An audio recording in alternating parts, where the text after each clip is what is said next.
बिस्मिल्लाहिर्रहमानिर्रहीम नहमदुहु व नुसल्ली अला मुहम्मद रसूलुल्लाहि करीम।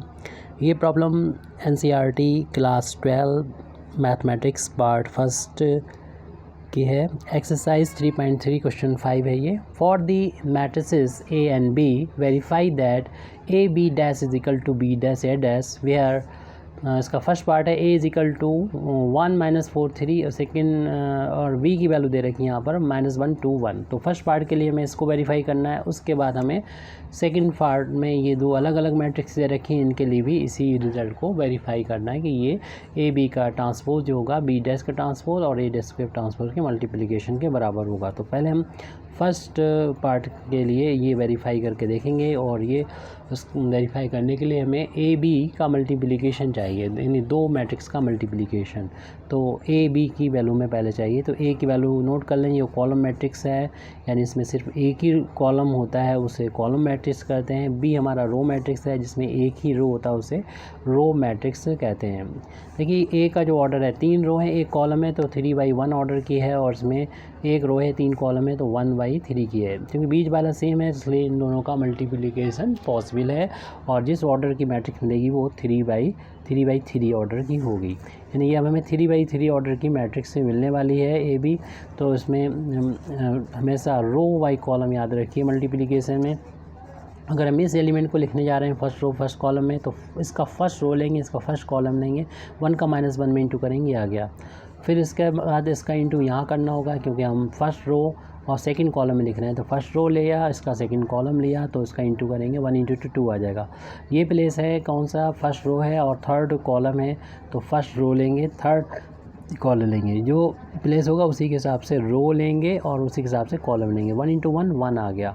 तो इस तरीके से हमने पहले रो को कंप्लीट किया। पहला रो लिया था, पहला रो कंप्लीट होगा। अब सेकंड रो को लेंगे और सेकंड रो में ही लिखना है, कॉलम चेंज होते रहेंगे। -4 का जब इसमें इंटू करेंगे तो प्लस का 4 हो जाएगा, इसका इंटू यहाँ करेंगे तो -8 हो जाएगा, इसका इंटू यहाँ पर करेंगे तो माइनस का 4 आ जाएगा। अब हम फिर रो चेंज कर रहे हैं, यानी थर्ड वाला रो लेंगे, तो थर्ड वाले रो में ही लिखना होगा, और कॉलम जैसे जैसे चेंज करेंगे वैसे वैसे अलग अलग यहाँ पर कॉलम में एलिमेंट आ जाएंगे। 3 का इंटू -1 में करेंगे 3 आ जाएगा, 3 के इंटू 2 में करेंगे 6 हो जाएगा, 3 के इंटू 1 में करेंगे तो 3 आ जाएगा। ये हमें ए बी की वैल्यू मिल गई। ये मल्टीप्लिकेशन करना भी हम लोगों ने यहाँ से सीख लिया। अब हमें इसका ट्रांसपोज चाहिए, तो ए बी का ट्रांसपोज, तो आपको मालूम है ट्रांसपोज फाइंड करना होता है, डैश लगा देते हैं या टी लिखते हैं। तो उसके लिए जो रो होता है फर्स्ट रो, उसको फर्स्ट कॉलम में कन्वर्ट कर देते हैं। तो फर्स्ट रो के एलिमेंट -1 2 1 है, इसको कॉलम के एलिमेंट बदल दिया। सेकंड रो के एलिमेंट हैं 4 -8 -4, इसको सेकंड कॉलम में लिख दिया। ऐसे ही थर्ड रो के जो एलिमेंट हैं 3 6 और 3, ये हमने सेकंड कॉलम में कन्वर्ट कर दिया। ऐसे हमें ट्रांसपोज मैट्रिक्स मिल गई। आप इससे इक्वेशन नंबर 1 डाल सकते हैं। अब हम राइट हैंड साइड की जो वैल्यू है इसको फाइंड करेंगे, और इसको फाइंड करने के लिए हमें बी डैश भी पता होना चाहिए, ए डैश भी पता होना चाहिए। तो हमारे पास फर्स्ट पार्ट के लिए सॉल्व कर रहे हैं, तो ए डैश की वैल्यू को फाइंड करना हो तो जो मैट्रिक्स आपको कॉलम में दे रखी है वो रो की मैट्रिक्स बन जाएगी। इनमें एक ही कॉलम था, अब एक रो हो जाएगा, यानी क्योंकि हम ए डैश ले रहे हैं, ट्रांसपोज कर रहे हैं इसका, तो ये वैल्यू हो जाएगी 1 - 4 3। पहले कॉलम में लिखा दिया, अब रो में लिखा हुआ है। इसी तरीके से हम बी डैश जब फाइंड करेंगे तो ये रो में लिखा था, अब ये कॉलम में कन्वर्ट हो जाएगा, यानी -1 2 1 आ गया। अब हम फाइंड कर सकते हैं बी डैश ए डैश को। इसमें भी ऑर्डर देख रहे हैं कि ये पहले बी लिखा है तो आपको बी ही लिखना है पहले, और उसका ऑर्डर 3 रो हैं और एक कॉलम है। इसी तरीके से इसमें एक रो है 3 कॉलम है, तो सेम है बीच वाला और लास्ट वाला इक्वल है, यानी और जो मैट्रिक्स मिलेगी वो 3/3 ऑर्डर की मिलेगी। उसी तरीके से हमें सॉल्व करना है इधर। अगर हम इसके सॉल्व करने के लिए पहले हमें बी और ए डैश की वैल्यू को लिख लेना चाहिए।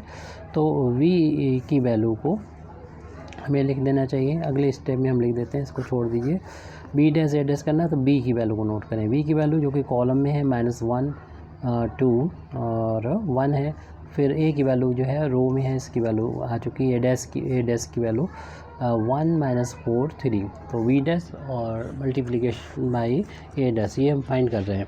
तो जैसे कि अभी हमने ऑर्डर बता दिया था इसके 3/1 ये ऑर्डर है और 1/3 ये है, तो दोनों सेम है।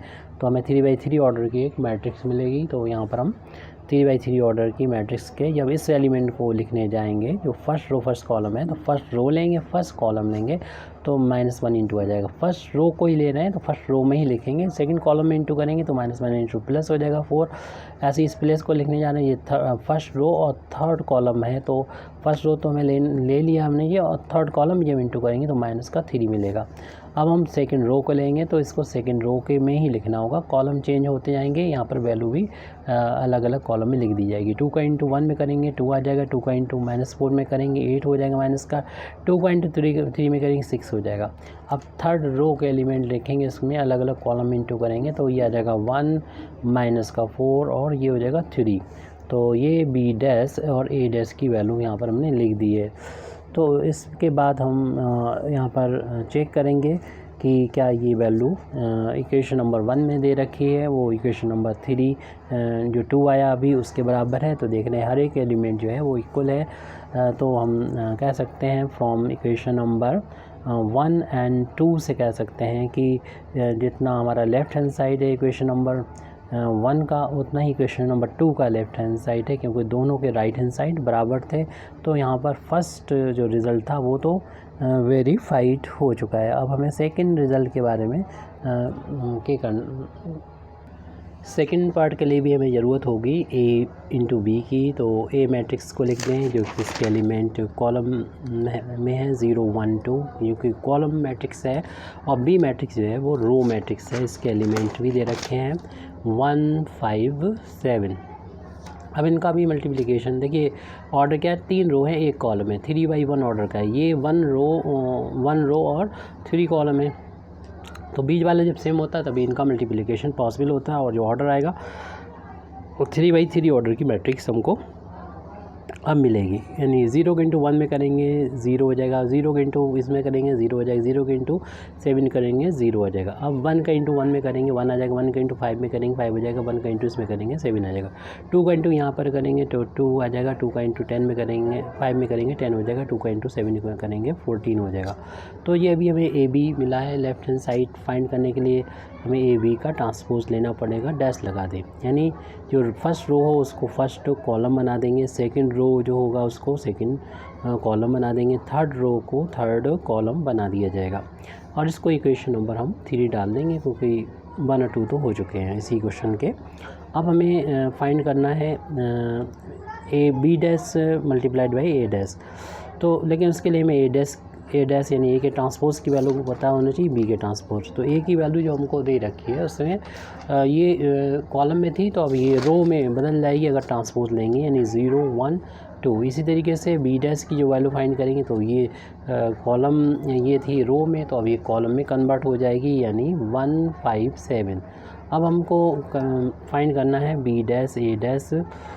तो हमें बी डैश की वैल्यू को पहले लिखना चाहिए, इसके ऑर्डर को चेंज नहीं कर सकते हम। 1 5 7 जिस ऑर्डर में हमें वेरीफाई करना है उसी में लिखना होगा, और ए डैश की वैल्यू, क्योंकि मल्टीप्लिकेशन जो होता है वो मैट्रिक्स में कॉम्यूटेटिव लॉ को फॉलो नहीं करता है।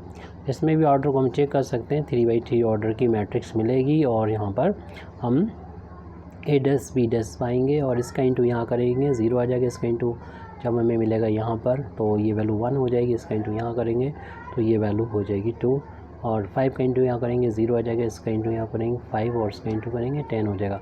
7 का इंटू करेंगे 0 यहाँ पर 1 हो जाएगा, और ये 14 हो जाएगा। फिर हम इक्वेशन नंबर 3 और 4 को देखेंगे दोनों के राइट हैंड साइड जो है वो सेम है, तो इसलिए लेफ़्ट हैंड साइड भी सेम हो गए। तो हम कह सकते हैं फ्रॉम इक्वेशन नंबर 3 एंड 4 का यूज़ करते हुए कह सकते हैं कि ए बी का जो ट्रांसपोज है वो बी डैश और ए डैश के ट्रांसपोज के इक्वल होगा। तो इस तरीके से ये प्रूव हो गया है। Thank you very much Indeed for listening me व आखिर दावाना अल्हम्दुलिल्लाहि रब्बिल आलमीन।